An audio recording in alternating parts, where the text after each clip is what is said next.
Découvrez 5 failles émotionnelles féminines qui, une fois maîtrisées, vous donnent un avantage presque injuste sur les femmes. Alors que certains hommes quémandent l'attention comme des chiens affamés, ceux qui connaissent ces failles ont les femmes entre leurs mains. Mahavel savait que celui qui contrôle l'information contrôle le jeu. Voici l'information qui change tout. Ce sont des vulnérabilités émotionnelles si profondes qu'elles sont ancrées dans leur ADN.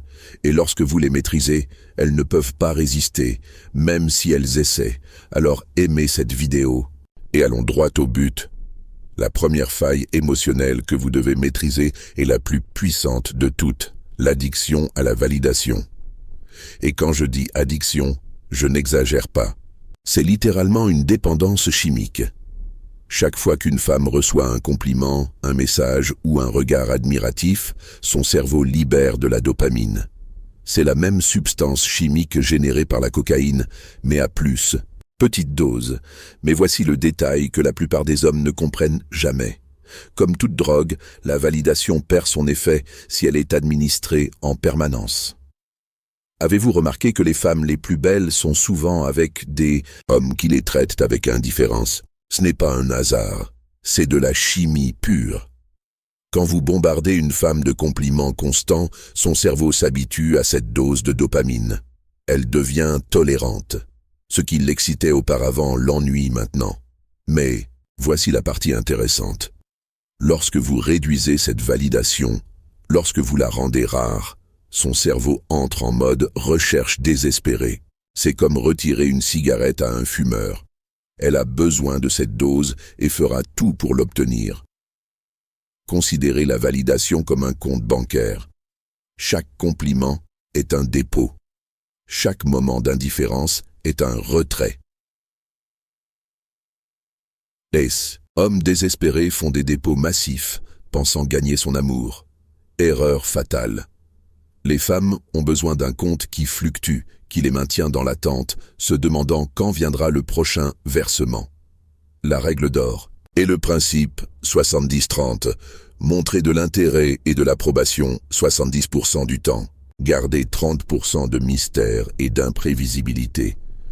Lorsque vous lui dites qu'elle est magnifique ce soir, que ce soit spécifique et mérité. Quand vous lui dites qu'elle est toujours belle, cela sonne faux et creux. Et voici ce qui sépare les amateurs des maîtres. Ne complimentez pas constamment sa beauté physique. Complimentez son intelligence quand elle dit quelque chose de pertinent, sa créativité quand elle réussit quelque chose, son courage lorsqu'elle prend une décision difficile.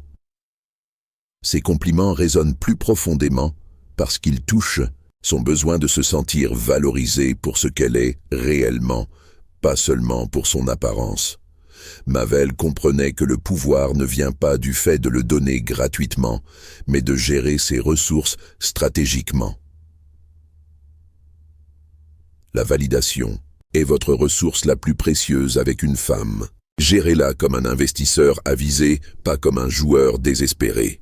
Mais attention, il existe une ligne dangereuse entre créer de l'intrigue et créer de l'insécurité.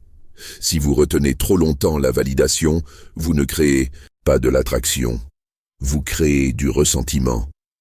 La clé est l'équilibre. La rassurer suffisamment pour qu'elle se sente en sécurité, mais la laisser suffisamment affamée pour qu'elle en veuille toujours plus. La deuxième faille concerne le paradoxe de l'incertitude. Les femmes disent de vouloir sécurité et certitude, mais leur cerveau s'active face à l'incertitude. C'est le paradoxe le plus cruel de la psychologie féminine. Quand elles peuvent prédire chacun de vos mouvements, quand elles savent exactement à quoi s'attendre, leur esprit se détend. Et un esprit détendu devient un esprit ennuyé. Il existe un phénomène psychologique appelé l'effet Zeigarnik. Le cerveau s'obsède sur ce qui n'est pas terminé. Vous devez révéler votre vie comme une série captivante. Donnez assez d'informations pour maintenir l'intérêt, mais laissez toujours des questions ouvertes. Montrez 70% de qui vous êtes, gardez 30% dans l'ombre, pas en mentant, mais en dosant stratégiquement l'information. La véritable puissance vient quand vous combinez incertitude et révélations authentiques. Vous avez environ 90 jours pour prouver que votre mystère repose sur une vraie substance. Sinon, le mystère devient frustration. La troisième faille est l'instinct de compétition. Rien n'active plus l'intérêt d'une femme que de savoir que d'autres femmes vous désirent. C'est un instinct ancestral. Quand elle perçoit que vous êtes rare, qu'elle n'est pas votre seule option, son cerveau interprète cela comme un signe de haute valeur. Mais attention, il ne s'agit pas de flirter ouvertement. Il s'agit d'avoir une vie intéressante qui attire naturellement les autres. La clé, elle doit sentir que vous avez des options, mais que vous la choisissez. La quatrième faille est le leadership émotionnel. Les femmes n'ont pas besoin d'être sauvées.